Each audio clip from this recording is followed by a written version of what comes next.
Hello, hello! I felt like I am pretty much compelled to make this commentary.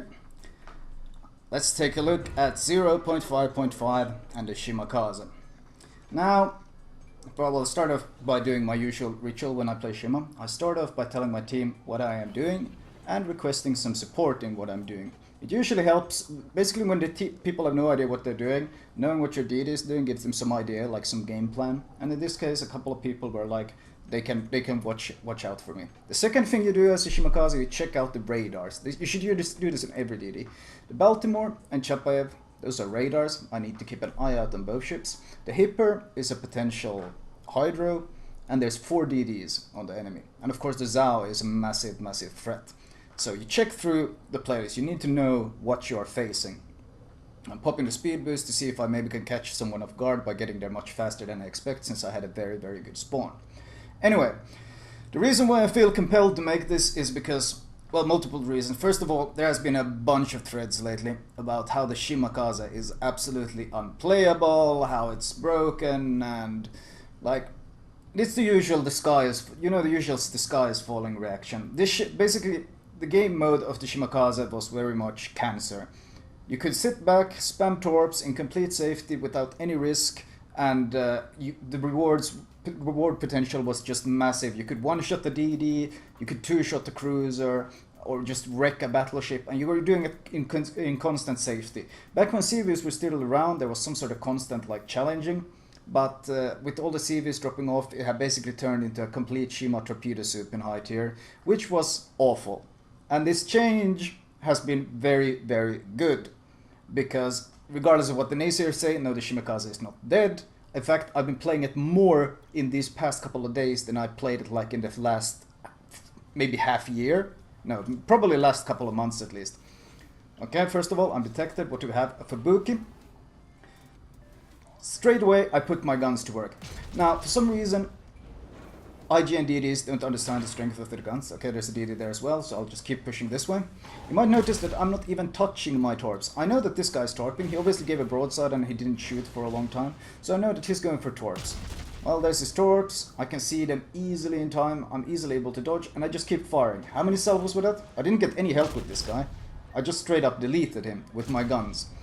The Shimakaze guns, which for some reason some people think are not good, are amazing. Yes, the turret traverse is slow, but the damage, the alpha damage is great. The fire chance is 9%, which is very high for a DD. And the muzzle velocity of the shells is 915 meters per second. For comparison's sake, a Zhao has a 920 meter per second shell velocity. This is 915. So you're literally launching almost Zhao railguns from your guns. And some people think that the guns are bad. That just blows my mind. The guns are excellent. You can easily take on DDs. You can easily trade with DDs. I mean, of course you're not going to charge face first into a gearing, but if you see a gearing, there's nothing preventing you from kiting away and opening fire backwards, because they have very slow muzzle velocities. The Fletcher and the Gearing have 792 meter per second muzzle velocities, which is significantly slower than yours. They have a much harder time hitting you. So if you pick a fight and basically just kite away and shoot backwards, which you're especially good at, by the way, since you have 2 turrets in the back, you are able to constantly harass, and you're even able to beat gunboats. Because the more distance you create, which you are able to create because you're faster than them, you're much faster than Fletcher, you're much faster than the Gearing, you can easily kite them and just hammer shells backwards towards them. Especially since the Gearing guns are in the front, you keep breaking the guns, crippling them, and all this crap. So you should not underestimate your guns. The guns, however, require preparation, meaning you have to turn them before you engage. You see, every time before I turned around the corner, I had all my guns turned. I told my Loyang that he smoked, so told him to go wreck him, because with the Hydro he has a huge advantage in smokes. I'm of course providing him fire support here. You see the damage I did? This was a 3k volley plus a fire. 3000 damage and a volley plus a fire. That is so much like damage per volley. I'm still in my smoke, I'm completely undetectable. I'm moving a bit so I can help him out more. I just keep hammering these shells at him, because why not? The Fletcher had to back off because with all the support we had. You see how many of my team were around B, by the way? When we told them right away that we were heading towards B. I mean, of course, there are people random, some guys who went down to sea and stuff, and they're probably going to get killed. But in general, if you give a very clear game plan from the start, it helps. I wasn't torping the Fletcher, by the way. There was a battleship that was heading this way earlier, so that's why I torped. And bam, Hearing got sniped. I tell this Loyang great job for actually pushing up and doing what the Loyang is supposed to do. Anyway, let's talk about the actual torpedo nerf, since I haven't used the torpedoes yet. So let's move on. Now that we've discussed the guns, let's talk about how this patch has changed the Shimakaze. Well, obviously, first of all, you have to be more aggressive, you have to be more proactive. The 20-kilometer torps are completely out of the question. They are unusable nowadays. They changed, what they did to the 20-kilometer torps was not only did they slow them down, but also they increased the detection range on those torps from 1.7 kilometers to 2.5.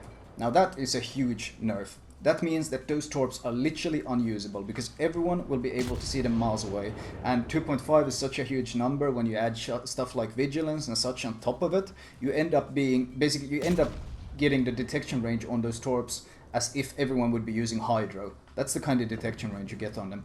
So honestly, I don't even understand why VG even left those torps in the game, because those torps are going to confuse a lot of new players who will use them because they have such a great range and not understand just how horribly weak those are. I think, in fact, I'm pretty sure that a vast majority of the complaints about the weakness of the Shimakaze is because people who don't understand the changes are using those same 20-kilometer torps and they're never hitting or landing a single torp. And they feel completely useless and they get frustrated and they say it's unplayable. And I kind of understand that because I don't really know why VG left those torps in the game. They shouldn't be in the game. They should have just straight up been removed or replaced with something else, because why would you ever leave completely unusable ammunition in the game? That's, in my opinion, a design fault by VG. But regardless, those are the default torps. But you got two interesting options. First of all, you got the 12-kilometer torps and you got the 8. I'll start with the 8-kilometer torps. The F3 torps are amazing, but they are high risk. If the 20-kilometer torps are basically no risk, no reward, the 8-kilometer torps... Shit, I'm being highlighted. Sorry about this. Someone has to talk to me, of course, now. Sorry about this. Just ignore it. The F3 torps are, in my opinion, I've tested them. I've had some really fun games. If you manage to launch a spread at someone who doesn't know you're there, they will get absolutely wrecked. They hit hard, they're incredibly fast. They are just brutal. But having to get within 7 to 8 kilometers of the enemy fleet in T10 is absolutely brutal. You saw, by the way, I predicted the Suzume would turn away because we had so many ships there, so I shot where I thought he would turn, and that's where he went. And as you can see, I'm not using the F3 torps, I'm using the 12-kilometer torps, and I have spec'd out of hydro. I spec'd out of torpedo acceleration because I like the 12-kilometer range more than the 9.6 with the additional speed. I feel it gives me more wiggle room and more, basically, it makes me feel more useful in the game. You saw a Cap B, and they have a bunch, basically all their cruisers and DDs are down around pushing the caps and such, and all these battleships, they do what battleships in high tier usually do. They sit around the base and make an effort to be as useless as possible. This is pretty common. So I decided I'm going to go basically farm some points for my team and hopefully prevent some of my cruisers from being sniped by these guys just sitting here and spamming their sniping with whatever they are. So I pushed into their base because I saw a vulnerability in their setup, meaning because the battle, like, I would have issues doing this, like any DD would have issues doing this, if it wasn't for the fact that these battleships didn't understand to follow the fleet, but they split up from the fleet because they were too afraid to actually push into the caps. So ironically, their cowardice works against them here, which is actually pretty funny. Because they are basically about to get really harassed and fucked by me because they were too afraid to push into the caps. They played themselves in this case. But anyway, back to the torps. As you see, I used the 12-kilometer torps. They also got nerfed. From 1.7 detectability, they got nerfed to 1.9. Now, that's pretty much it. Like, this huge Shimakaze nerf, when you use these torps, isn't really that big of a deal. These 12-kilometer torps, they still hit massively hard. You can still launch these incredible thick blankets. You saw that I, by the way, waited until they were close until I launched them, so I'm basically hitting both of them for a shit ton of damage. These huge volleys of massively damaging, heavy hitting torps, and you got 1.9 kilometer warning on these, which really isn't that much. Like, for ADD, it's plenty. You'll have, like, unless you're of course launching them in such a tight spread, they have issues dodging from close range. But against battleships, you're still absolutely capable of wrecking battleships. You're still even able to delete cruisers because of how many torps you launch and how the size of the volleys. So the actual change to the basic gameplay hasn't been as big as people make it out to be. The main difference is that now when you play the Shimakaze, you have to take a significantly more offensive role, you have to get much closer, and you have to be more involved in the battle. There's no sitting in the back spamming torps gameplay. That has gone out the window, that has been removed. And honestly, I feel like that says a lot about the people who have been complaining about this nerf and saying that the ship is unplayable.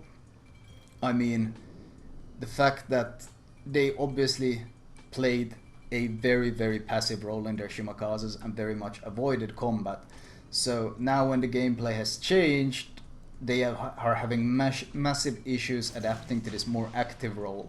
And I would say the Shimakaze has become significantly harder to play, simply because it requires you to be much more involved in each battle. It requires you to take a much more active role. It requires gun usage. You don't get away with just torping and hiding anymore. You do end up facing enemy DDs constantly, and you will have to learn to use the guns to your advantage. Luckily, the Shima guns are absolutely amazing, as I've said before. Huge damage, really fast muzzle velocity. The only con is really the slow turret traverse.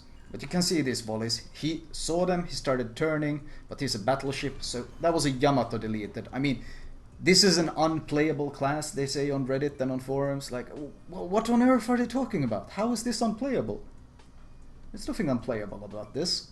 It's just you have to adapt to being closer to the target than you were before. That's the only major difference. Now, this game is becoming harder and harder because my team, well, for some reason they went to A. I really hate when your team goes to A. Like, the concept of going A in the start is lovely, like you get a cap point, but A is like the noob trap, because once you have taken A, actually getting out of there is kind of tricky, because if you go out on either of the sides, then you waste a ton of time that the enemy team can use to cap the other point. You're a ton of time that you're basically hidden behind the rocks, you do nothing, you can't fire at anything, you're literally useless. Or you push through that small choke. And that's why it's kind of a noob trap, because when you go there, your path is very predictable, everyone knows which way you will go. You will either be useless or you will push through a choke. That's the two exits of A. So anything other than a DD or a very fast cruiser going to A is something I just frown upon. You shouldn't waste time there. Rather focus on getting B and holding B and getting C maybe.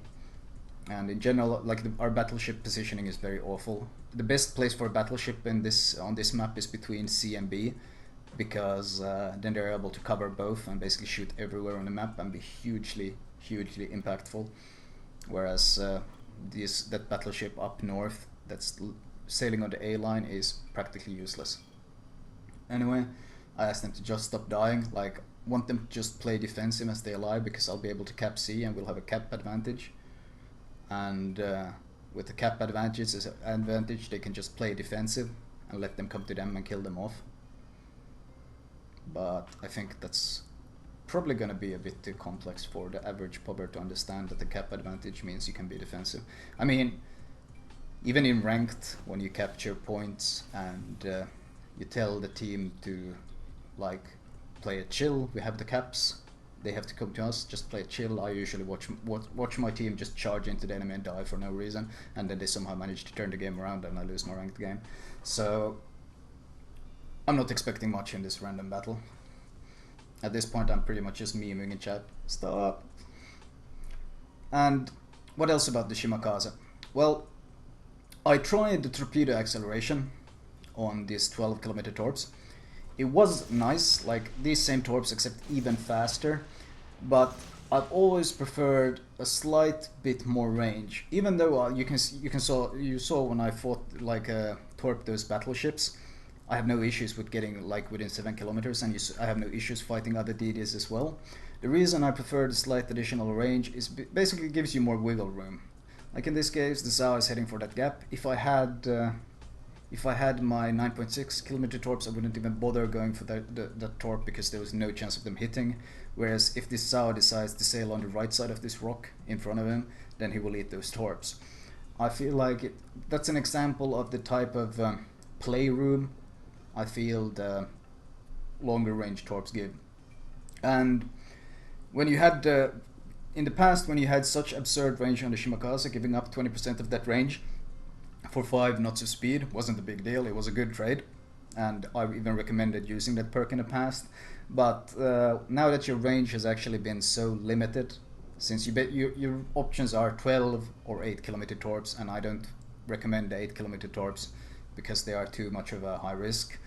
I feel like your only real options are the 12 kilometer ones, and going down to 9.6 for 5 knots of speed, that pushes you from your safe zone into the radar range zone to be able to launch torps. And that's I feel is like the death blow to those torps. The fact that you have to move into that magical radar zone to be able to use them, because radar is very, very scary. Oh, one more thing I almost forgot. If you don't read the Reddit subreddit for the subreddit for this game, I made an PSA. Situational awareness is bugged. That's the perk that lets you know if you are detected or not. In 0.5.5, they somehow managed to break that perk. So at times when it says you're undetected, you are in fact still detected. Meaning you might have noticed it, like some DDs have been playing strangely. They've been sailing straight or slowing down even though they're detected. And you've been wondering why they might be doing that. Maybe just think they're idiots. And sometimes you might be wondering why someone has managed to hit these superbly accurate volleys on you, even though you're supposed to be undetected. And this is all because of that perk being bugged. It's all because of that single perk being bugged. So do not trust that undetected sign blindly. If you get detected, make sure you keep changing your course and keeping your speed up for maybe 10 to 15 seconds after you're undetected. Basically after the game says you're undetected, because the game might be lying to you. And I mean, that's a bit of a silly thing to say, but yes, the game might be lying to you. If you want, I can link. Actually, I can link it in. I can link that Reddit thread in underneath the vid, so you can go there. I think there's a lot of discussion of what might be causing this bug, and this situational awareness bug is also affecting cruisers and battleships and all of these. So make sure you keep an eye out for that.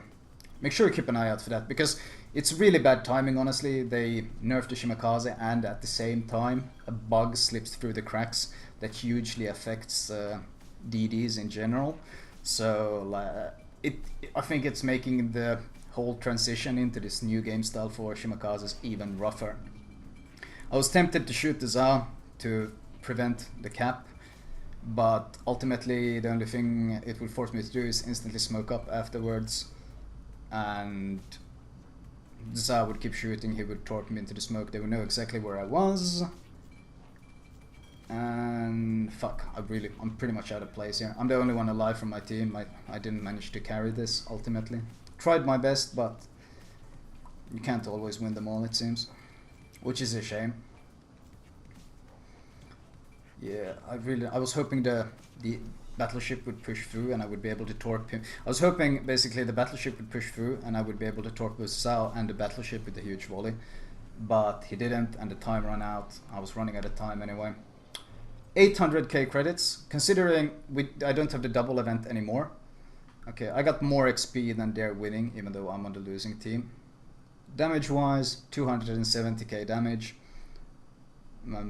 18 torps landed, and of course the credits are massive. I think if I would probably have gotten 2 million credits or more if this was if the event was still active. So a lost game without any modifiers. Or I think I actually have the Zulu flag, 800k credits, and a nice chunk of XP, so... Is the Shimakaze unplayable? No, it most certainly is not. But it requires very much a new approach. Alright, as usual, I will begin with the modules. Of course, this time there's actually something to discuss. Usually when I talk about T10 modules, there's not really much to talk about, because they don't have much options. But here it's pretty straightforward. First of all, these torps are absolutely god-awful. You don't want to use them, don't touch them. They have amazing range, and reload is decent, but the problem is, one, the speed, second, these have the highest detection range, meaning these torps can be spotted 2.5 kilometers away, which is a massive difference. They used to be 1.7, but these got hit by the nerf bat the hardest in terms of detection range. So absolutely do not use them. They are absolute garbage. Yes, the range is tempting, but you will not hit a single torp, so all your torps will be literally useless. So don't bother. F3 torps, these are fun, powerful, fairly well concealed, and I mean, if you manage to get off a volley on a battleship or something from the distance required to actually hit this, it's highly unlikely he will be able to dodge them. These are super deadly, but these have the biggest... if you would say that these have almost no risk, they also have almost no reward. These ones have a massive risk, but also a huge reward. But I feel like the risk is too high on this, because first of all, the range is 8 kilometers, which means you have to technically be within 7.5, unless the ship is coming towards you. And even then, just hovering around that 7-8 kilometer range is super risky. An unlucky spot by a fighter plane, an enemy DD spotting you, whatever. As soon as you're spotted, you can try to smoke up, you'll get radared, you'll get blam blam blam, and you'll just get fucked. You won't be able to outrun them, because all the cruisers will turn towards you when radar is active, and they will all hammer you down, and you basically, you will suffer the full radar duration within like 8 kilometers of all their entire fleet. It's fucking suicidal. It's super fun, and I have played a fair few fun games with these, but the range is just too short to justify the risk. The torps I finally ended up were the type 3, the type mod 3 ones, and as you can see, I do not use torpedo acceleration. So the range here is 12 kilometers, and the speed is quite good. These also got nerfed, so the detection has gone from 1.7 to 1.9, but 1.9 isn't too bad. I mean, people make it out like it's huge, oh my god, they have built-in vigilance and blah blah blah blah blah. Yes, it's a nerf. No, it's not the end of the world. Yes, you're slightly less efficient with your torps than you were earlier, and yes, you have to take a significantly larger risk than you did before, because obviously 12 kilometer range means a bigger risk. But, as you saw, the Shimakaze and these torps are still very strong, and people acting like the sky is falling are full of shit. So these were the torps I went with. Consumable wise, it's pretty straightforward. I prefer premium repair and premium smoke for the lower cooldown and the additional charge on the smoke. And upgrade wise, torpedoes, you don't want this damage. These are still your bread and butter, even if your guns are fun. Once again, torpedo tubes, both for repair and traverse time, the best one here. Some, like, nah, there's just nothing that competes. Like, you might go for accuracy, but honestly your accuracy is already so good. And torpedo tubes mod here free. I don't, like, if you went full gunboat spec, yeah, maybe, but honestly, why would you go gunboat spec? You can play the gearing for that. Go for your torpedo reload time. You want to be able to launch those volleys as often as possible. You saw how often I basically just ended up waiting for my torps to come on cooldown in that earlier game. Propulsion mod, simply because being engine incapacitated is the biggest problem for you, especially if you have been slowing down and you get hit. Then even though you have last stand, it still significantly affects your acceleration, so you will have a hard time accelerating to get basically to get away when you're spotted. And in these days, when you can get radar and shit, being able to get away is very, very important. So this used to be my priority. This is still my priority. Rudder shift, you want to be able to dodge shit. And finally, concealment. Very straightforward. Captain Perks wise, I have changed some things. First of all, your first points should go into situation awareness. Even if it's bugged right now, it's still the bread and butter of any DD. The second 2 points go into last stand. No, I know there's people who are skipping last stand these days and it's fucking stupid and you shouldn't do it. Stop skipping last stand. This is so important. This is a 2-point ability that will regularly save your life. Stop going for other shit. You want last stand. With all this knife fighting as of late, in the past I used Superintendent. But with all the knife fighting lately, with all these Fletchers, Gearing, Khabarovsky, basically a lot of DDs have shown up. Now that the Shimakaze is no longer the absolute top dog, a lot of DDs have shown up and basically started fighting. There's more DD versus DD fights that basically doesn't involve just Japanese DDs. So you end up knife fighting a lot. As you saw in the game, as soon as I got into the cap, I had to fight off 2 different DDs. And I prefer to have vigilance then, because being able to spot their torps and dodge them is very, very useful. I use this on my Loyang as well, and I think I even might use it on my, Gearing. This is just a very good, for all the knife fighting going on, this is just a very, very good perk. This is not exclusive for battleships by any means. 4th HP, you rarely lose your turrets, you don't need the increased fire chance. The range would also, of course, like both of these are nice, but ultimately you are not as reliant on stuff not breaking or having these perks as the other DDs are. You can get away with using the HP. On the Gearing, I take the fire chance. On the Khabarovsk, I take AFT. But on the Shimakaze, you can get away with using the additional HP pool. And finally, of course, Concealment. Now, after you've gotten all these points, you put 2 points into faster torpedo reload, and once I get my 18th point, I will put it into faster gun reload. Anyway, this was my 0.5.5 Shimakaze commentary. I hope you guys enjoyed it.